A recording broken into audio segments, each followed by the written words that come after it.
Саламатсыздар ма, балалар? Отырыңыздар. Көңіл күйлеріңіз қалай?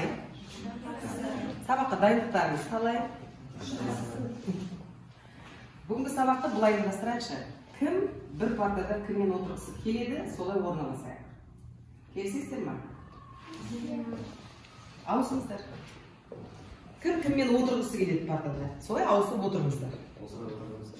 Осылай отырғандарыңыз ұнай ма? Жақсы. Онысы тіпті жақсы. Ал онда бүгінгі сабағымызды бастаймыз. Егер естеріңізде болса, біз өткен сабақта екінші тарауды аяқтаған болатынбыз. Солай ма? Екінші тараудың тақырыбы қандай еді? Қандай тақырыпта біз екінші тарауда ой қозғаған едік? Сауда жасай білесіз бе? Және Абай Құнанбаевтың қай өлеңін қарастырдық? Базарға қарап тұрсам, әркім барар. Бұл жерде екінші тарауды қайталап жатырмыз ғой. Біздің сабағымыз бүгін үшінші тараумен байланысты болады. Сол үшін балалар мұқият қараңыздар. Бүгінгі сабақтың тақырыбы үшінші тарау, яғни жаһандық энергетикалық кризис. Сабақта қол жеткізетін оқу мақсаттары 8-1. Демек қандай мақсат? Бір деген қандай мақсат еді? Тыңдалым, айтылым, оқылым, жазылым, тілдік бағдар қайсысы? Бірінші мақсат? Тыңдалым, қорықпай айта берсеңізші. Тыңдалым мақсаты. Демек, тыңдалған мәтіннің негізгі мазмұнын түсіну, детальді ақпараттарды анықтау. Жалпы оқу бағдарламасына берілген мақсат. Енді біз осы мақсаттардан біздің сабағымызда білуіміз керек. Тыңдалған мәтіннің негізгі мазмұнын түсіну, тыңдалған мәтін мазмұнынан детальді ақпараттарды анықтау, тыңдалған мәтін мазмұнынан анықталған детальді ақпараттарды түсіндіру. Қараңдар, түсіну ақпаратты, детальді ақпаратты анықтау, анықталған детальді ақпараттарды түсіндіру.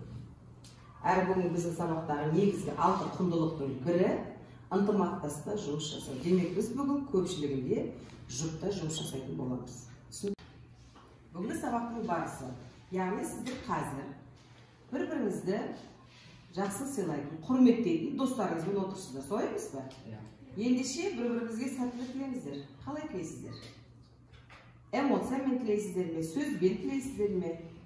Сәттілік тілеңіздер. Сәттілік тіле, Әлібек Айлинаға. Қалай тілейсің? Сәттілік тілеймін деп айтып қоя саласың ба? Бізге ынтымақтастық ортасы керек. Сол үшін біз бір-бірімізге сәттілік тілеуіміз керек. Тілеңіз. Эдуардқа тілеңіз, даусыңызды шығарып. Эдуард, бүгінгі күнің сәтті өтсін. Айлина, Әлібекке дәл солай. Әлібек, бүгінгі күн сәтті өтсін. Енді өткен сабақты еске түсіру үшін бір шама сұрақ. Жаңа алдында біраз ескерткен болатын. Біз үшінші тараудың алдында, яғни екінші тарауда қай тақырыпқа басымдық бердік? Көбінесе қандай сөздер көп қолдандық? Екінші тарау сауда тақырыбына ақша үнемдей аласың ба? Күнделікті ата-анаң беретін қалта ақшасын қанша жұмсайсың? Жұмсағанда оны үнемдейсің, үнемдемейсің ба? Одан кейін біз кімнің Абай Құнанбаевтың базарға қарап тұрсам, әркім барар өлең талдадық. Жарайды, сол өлең бойынша еске бір ауыз тұрыңыздаршы. Базар дегенді шын мәнінде Абай базар деп алған бе, жоқ әлде адамның өмірін алған бе? Адамның өмірін алған. Ол тақырып біз үшін сауда тақырыбына байланысты сөздік қорымызды байыттық, солай ма? Және Абай Құнанбаевтың шығармасымен таныстық. Ал енді бүгінгі біздің тақырыбымыз, егер қайта оралатын болса, байқасаңыздар, қай тақырып екен? Жаһандық энергетикалық кризис.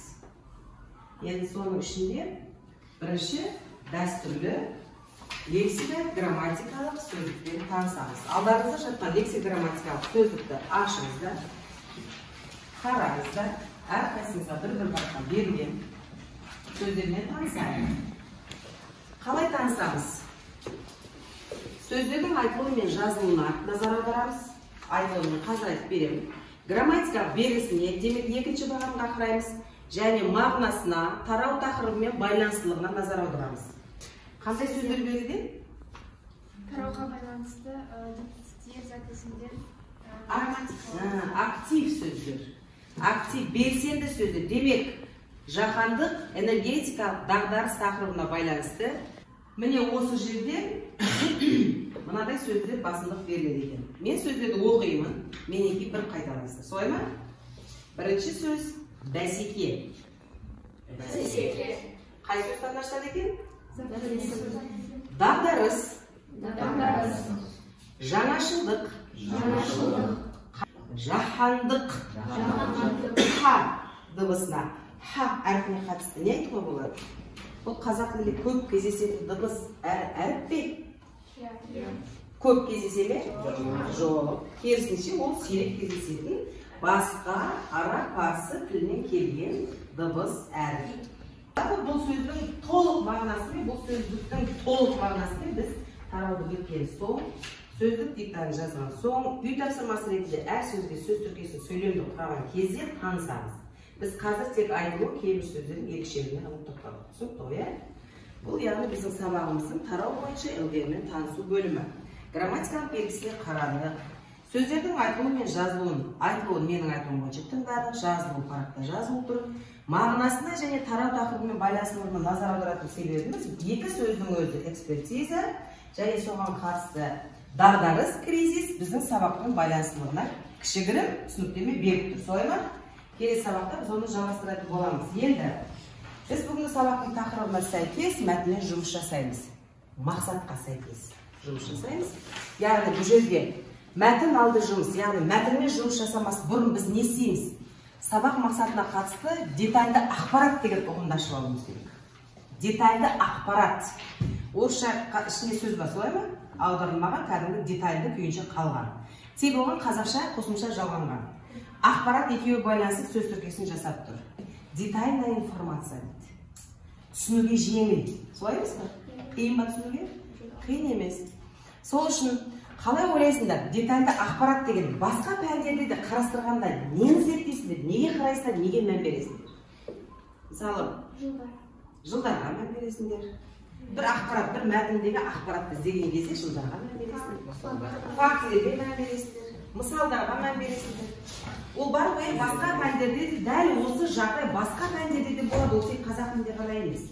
Детальді ақпарат деген тарихта да бар, географияда да бар, химияда да бар, биологияда да бар.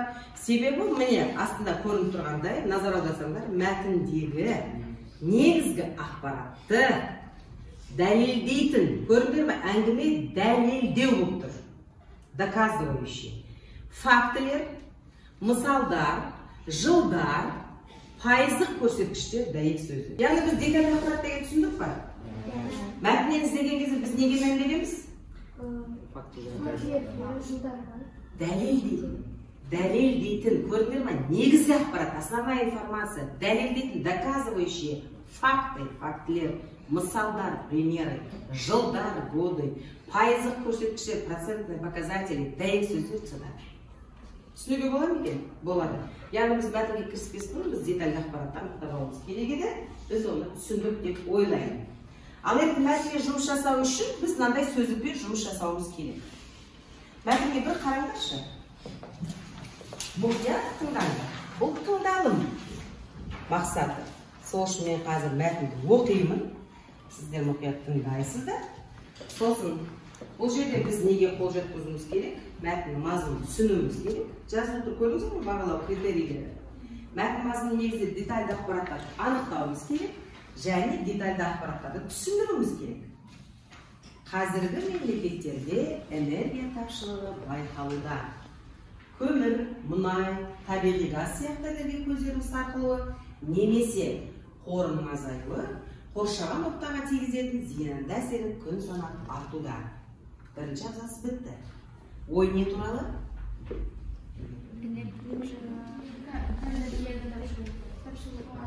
Қазіргі мемлекеттердегі энергия тапшылығы. Соның ішіндегі біз білетін көмір, мұнай, табиғи газ сияқты энергия көздері сарқылуы мүмкін деп жатыр. Екінші абзац оқиық. Бүкіл әлем энергия тапшылығынан құтылу үшін баламалы энергия көздеріне қол жеткізе бастады. Бүгінгі таңда әлемнің ғалымдары энергияның жаңа көзін жыл өткен сайын іздестіруде, сарқылмайтын дүние жоқ. көтерілген мәселеден кейін біз неге көштік? Әрине, біз бір нәрсе істеуіміз керек қой. Солай ма? Дауыстарын шығарып, еркін жауап беріп отыра беріңдер. Атом энергетикасының келешегіне қауіп төнгендіктен көптеген елдер баламалы қуат көздерін пайдалануда. Әрине, көгілдір отын және көмірмен жұмыс істейтін станцияларда өндірілетін қуат арзан, бірақ олардың қоры шектеулі.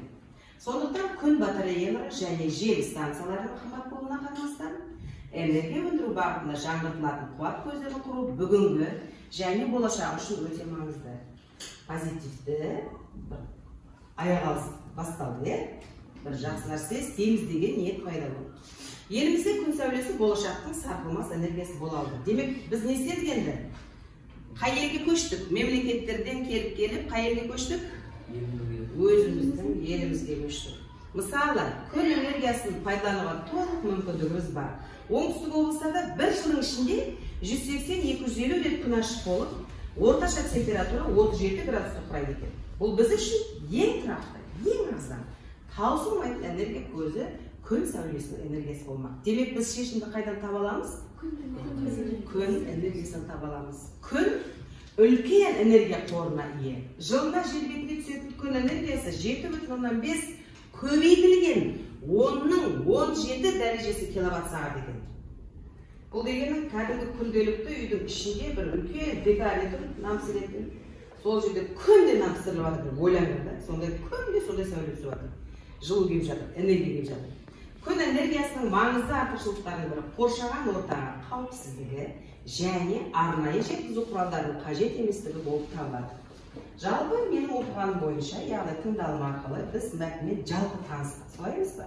Енді мына сөздіктермен танысамыз, содан кейін тағы бір мәтінді оқып шығып сұрақ қоямыз. Кездескен сөз тапшылығы. Тура дәл осы мәтіндегі кездескен жағдайына аударылды. Его нехватка. Тапшылығы, оның тапшылығы. Себебі деген жалғау тұр, тәуелдік жалғау. Бұл алдында тәуелдік форма тұр деген сөз, үшінші жақта.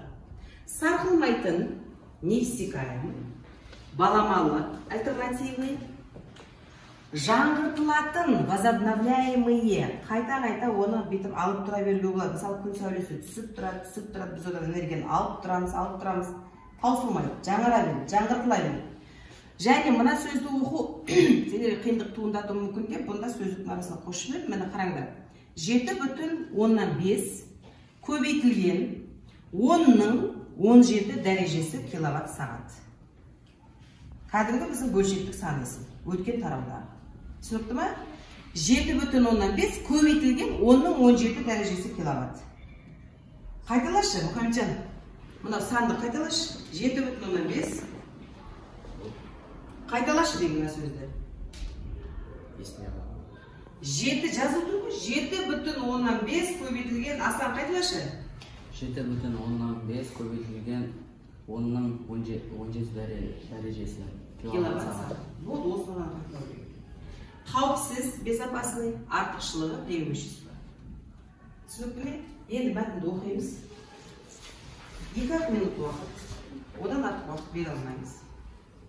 Мәтінді оқимыз. Уақыттарымыз бітті. Әлбек, дайын сұрағын қойшы. Мәтінде қандай проблема айтып жатыр?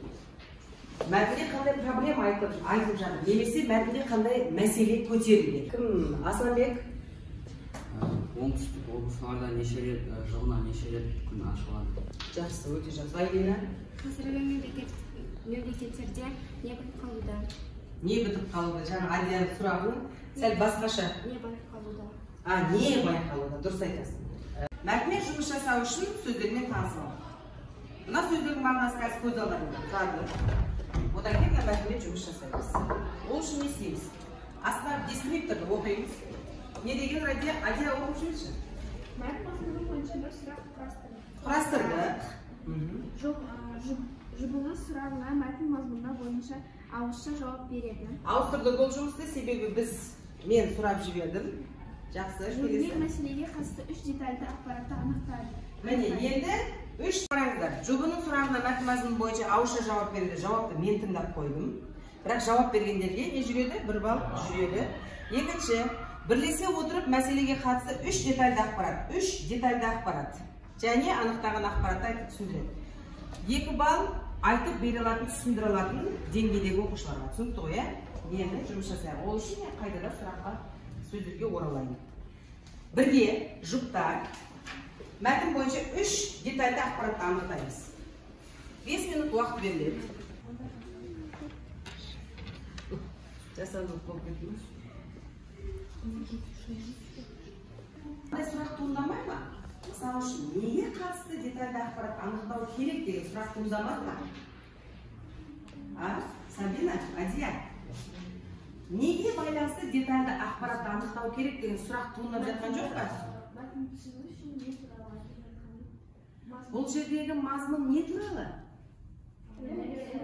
Энергия тапшылығы, энергетикалық дағдарыс. Бірақ соның ішінде шешімді қайдан тауып жатыр? Баламалы энергиядан тауып жатыр, Баламалы энергия көзінен не жатыр? Айта берсіңдер, жоқ, баламалы энергия көзі табиғи емес. Күн, жел энергиясы, кәдімгі сарқылмайтын, біздің әлі сарқылмайтын деген қандай ма? Неиссякаемый. Міне, енді қараңдар, сонда детальді ақпарат неде болуы мүмкін? 3 ақпарат не туралы болуы мүмкін? Шешімі не болды? Балама энергияның түрі? Міне, болды, арада ештеңе кетпеді. Соған байланысты 3 ақпарат тапсаңдар болды. Түсінікті ме? Қалай келдік? Оңай келдік па?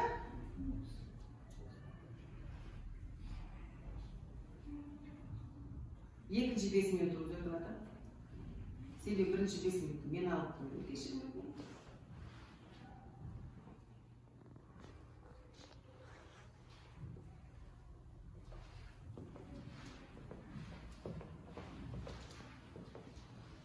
Кәне балар, жаңағы 3 детальді анықтадық па? Тағы кім анықтады? Асан бар ма секілді жаңа жауаптарды сұрамыз? Жарайды, Адия, басайықшы, тыңдайықшы. Оңтүстік облыстарда бір жылдың ішінде 180-250 рет күн ашық болып, орташа температура 37 градус Цельсия құрайды. Вот, детальді ақпарат.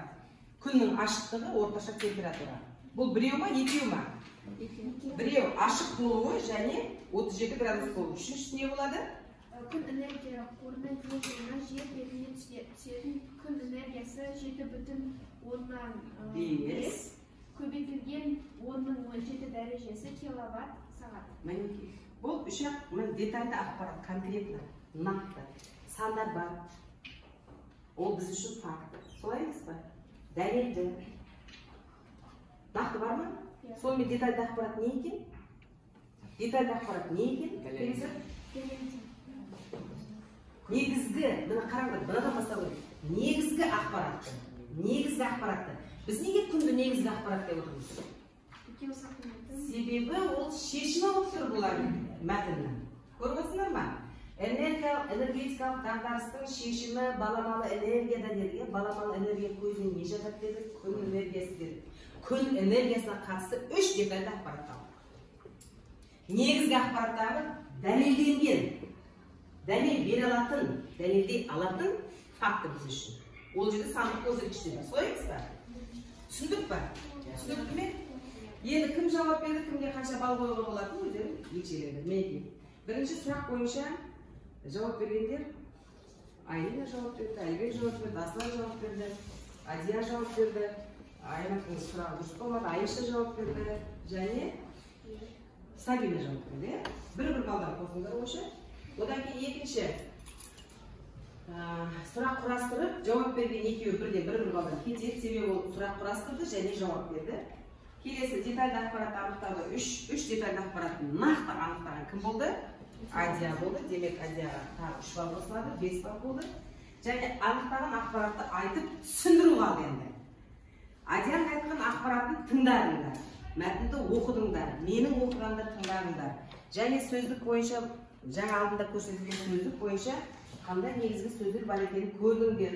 Сол бойынша айтқан түсіндіңдер. Енді міне, соны түсіндіріп бере алатын адам бар ма? Яғни интерпретация жасап, жаңа түсінген күнге байланысты 3 детальді ақпаратты өз сөздерімен қалай айтып бере аласыңдар? Бола ма айтып беруге? Оңтүстік облыстарда күн энергиясы болғандықтан оған күн көп болады, күн көп түседі, күн көп тұрады. Қанша күн тұрады екен? 180-220 рет айналады, ашық болып тұрады. Міне ашық болып тұрады, күн ұзақ болады. Ашық болып тұрған сайын күн суы күшеймей ме? Сол үшін орташа температура қанша градус болады? 37 градус. Сол себепті де біз айтамыз, күн энергиясы жерде түсіп тұратын жаңа біз көрсеткен бөлшекті санасымен байланысты. Детальді ақпарат дегеніміз не? Не ол? Қандай ақпарат? Қол көтерді, мүмкін болса. Айлымен жауап беріп көресің бе? Орнына тұра қойып. негізгі нақты ақпарат Жақсы, негізгі нақты ақпарат және не қосылады? мысалда келтірілген сандар, пайыздар, Пайыздық көрсеткіштер. Тағы нелер жатады детальді ақпараттарға? Фактілер жатады. Тағы нелер жатады детальді ақпараттарға? Отырамын. Детальді, өз детальді ақпарат. Қандай деталь? Деталь түрлері айтты? Сәлемі? Жылдар. Дәйек сөздер. Міне, көрдіңдер ме? Демек, бүйтіп бұлай біз көзімізбен көріп, мына ұғынықты нақты бір дерек ала алатындай деталь болу керек. Көріп отырсыңдар ма? Нақты. Түсінуге болатын. Факт ретінде дәлелдеуге болады, аргумент ретінде келтіруге болады, мысал ретінде қолдануға болады, дәйек сөз ретінде ұғынуға болады. Детальді ақпарат. Мәтін бойынша детальді ақпаратты не үшін анықтады? Ол не үшін керек? Мәтіндегі шешімді білу үшін деп түсінікті. Біз бұны қай кезде анықтадық? Біз мәтінмен не істедік? Мәтінді не істедік? Өңдедік. Біз өңдедік мәтінді. Біз талдадық мәтінді. Жауабын табу үшін. Көрдіңдер ме? Бұл жерде не мәселе айтылып жатыр? Негізгі басында естерде болса, қараңдаршы мына жерде. Міне, детальді ақпаратта не айтылған еді?